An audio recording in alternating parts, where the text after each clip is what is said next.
Hi folks, in this video I'm going to talk about having an open floor plan with lots of smooth walls and glass everywhere and long halls. We've got one down this way off the kitchen, so one behind the camera there that also goes in the same direction. A very large entranceway right here, big kitchen here, big great room over there, family room area. And it's actually a really cool house, but the problem is, like a lot of you probably found out living in an open floor plan, it sucks because everything echoes all over the place and it's really hard to actually have a conversation with someone who's more than 3 or 4 feet away from you. So we're actually going to be looking at 3 different panels I bought from Amazon. The big single ones that are 2 inches thick are called ATS Acoustics panel, 24 by 48 by 2, beveled edge. They're $68 a piece. They have a wood back. The colorful ones that I'm standing in front of are from Acoustic Design Works. They're called the Mondrian kit. And it basically comes with 4 different panels, 2 of the rectangular size, 2 of the square size. A kit, and they remember that these panels are actually different. They're only 1 inch thick, and they are $281.52 per kit. And I bought 2 kits. So these small soffit panels that I put up high, close to the ceiling, are called fabric wrapped sound absorbing acoustic panels, 1 foot by 4 foot by 1 inch thick, as I said. The first color that I bought is called Platinum. It came from a company called Acoustical Solutions. It's a pretty dark gray compared to what the picture looks like, so I was a bit disappointed. And then I punted and decided to order the same thing, but in their color called Sand. I ordered those to try to replace the gray ones. And unfortunately, they are actually pretty dark. They're the ones I complain about, saying they look a little bit like a Band-Aid.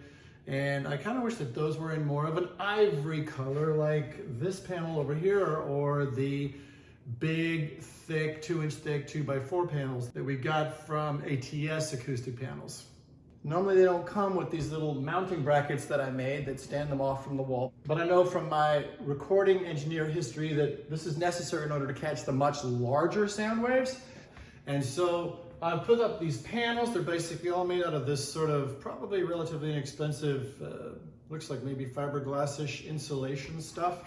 Most of them, but not all of them, use these things called impalers, which are just these little sort of sharp mounting placards that you put on the wall. And then you basically shove the fiberglass stuff right up against it and it hangs it up there. And if you don't like the way it looks, you can basically pull it back off and impale it again. So let's take a look at some before and after echo and speaking samples to sort of get an idea of whether or not this stuff actually improved our situation.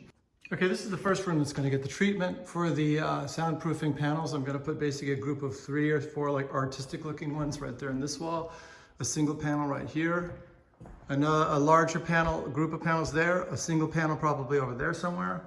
And then I have a plan to basically take these soffits and line them with these little 4 foot by 1 foot guys that will sort of help keep things from echoing around up in there.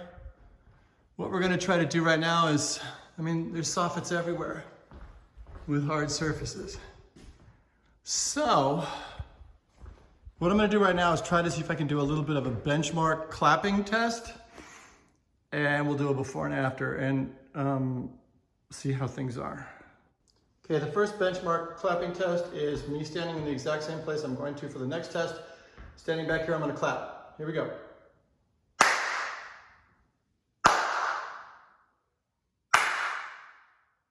Check, check, check. Test, test, test. Hello, hello, hello.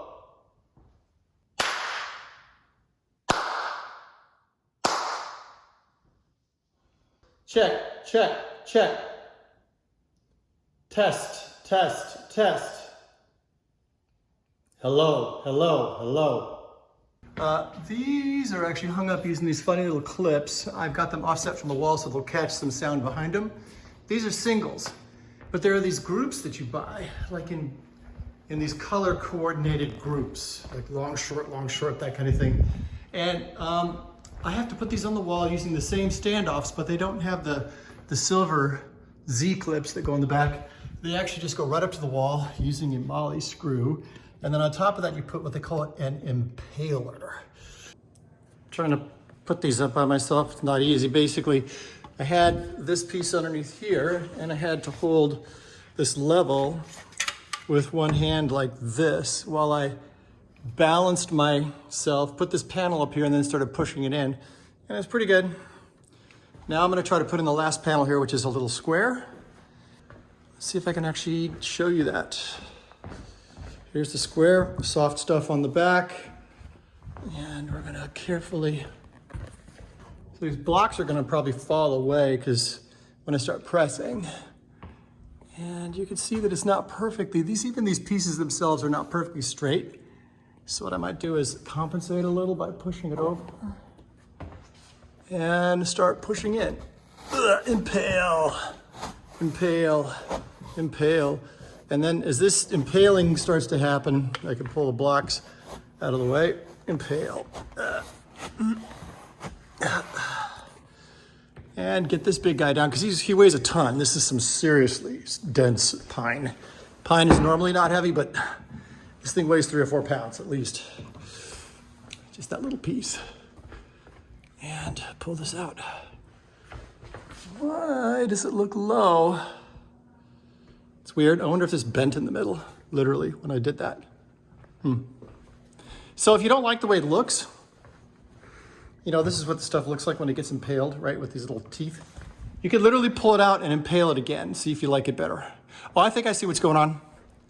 I think this side lifted up because I had it resting here. So I probably need to, let's check. Right, this piece is actually more accurate. The other ones are not sanded. It's hard to explain, but basically, oh yeah, look at that gap. And in fact, this edge is sticking up a little high too. So what I'm gonna do just to eyeball it, I'm gonna unimpale it on these two sides and just kind of twist it down and make it look better. See if that fixes it. So looking at this with the regular lens, that does look a lot better. It's hard to say because it's a dark color with a big shadow and a light color, but it does look better to the eye. And then you could look here and see that they really are about as close as they're gonna be.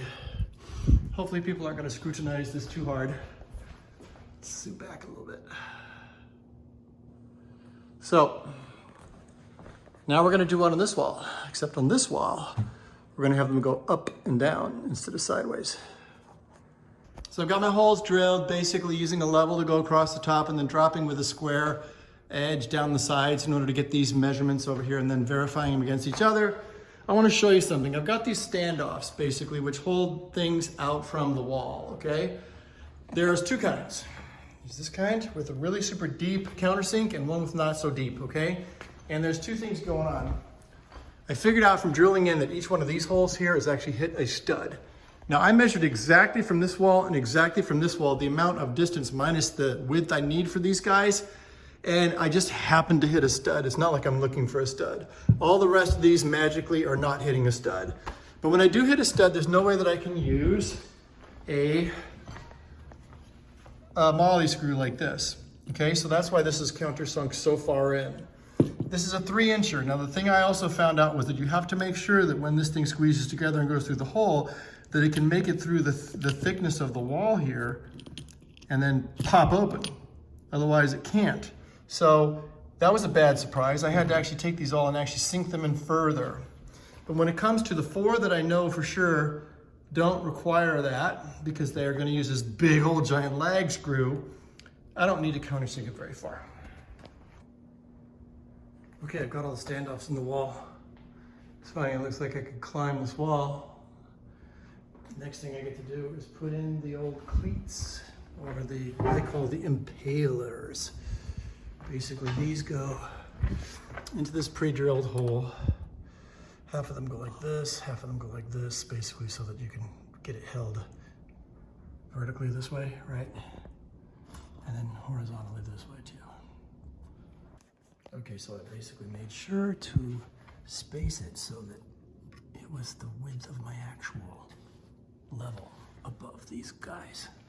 So anytime I want to put a new panel on, all I have to do is put this guy up there and literally put the panel right there. And it's gonna be perfect. It's awesome. Okay, so I've had some opportunities to install some stuff. Big boxes that are empty over here, little boxes. These guys, I installed a bunch of these gray ones. I didn't like the way they looked on our largely beige walls. And so I bought a bunch of, well, you'll see them, they're darker beige. And I'm not so sure I'm that crazy about those either, but I'm probably gonna return these, but I might use them as sort of beige, gray, like, you know, groups of stuff. So what have we got? We got a lot of stuff installed here. This group over here. These guys are 2 inches off the wall. They do a good job of capturing stuff even behind them. And the nice thing is that the other side of this material, they're like this, is just open foam. And, you know, even doing, hey, I mean, it totally catches sound, okay? So that's pretty cool. Then you got these big guys, which are almost 2 inches thick. Problem with them is that they are actually wood on the back. And while they can help catch waves, I think it'd be really cool to get in there with a big old 6-inch hole saw and cut 3 or 4 holes in the back just to help it absorb stuff from behind too.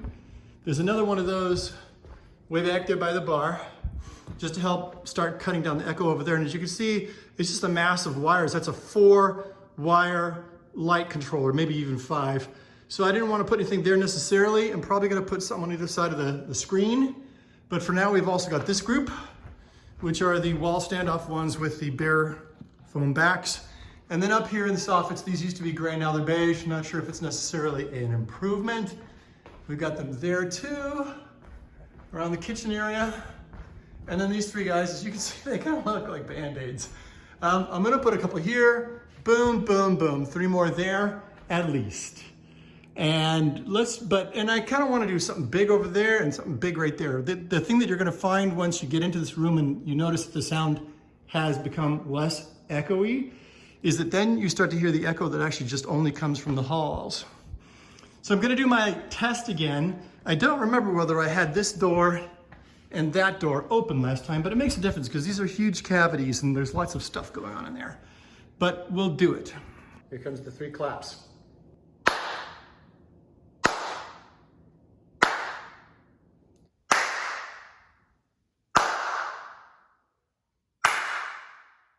Test. Test, test, test, test, test. Check, check, check, check, check, check. Hello, hello, hello, hello, hello, hello. So this video has been kind of long. I appreciate you hanging with me through all my trials and tribulations and sort of stops and starts and figuring things out and scratching my head. But I think that the results, especially from those sound samples, has been pretty incredible. I mean, you know, my family already actually notices a big, giant difference in here, picking these panels up here from Amazon. In fact, we haven't even had a chance to finish putting up the ones that I was gonna put over there by the TV screen or finish up the soffit area in the kitchen. There's still a panel over here and a panel over here that we wanna do on the inside. And I still haven't even looked at whether or not we are going to eventually, you know, get the whack kind of like sound that we get from that long hallway, maybe put something on the end in order to help slow it down. But that'll probably be something for the next video.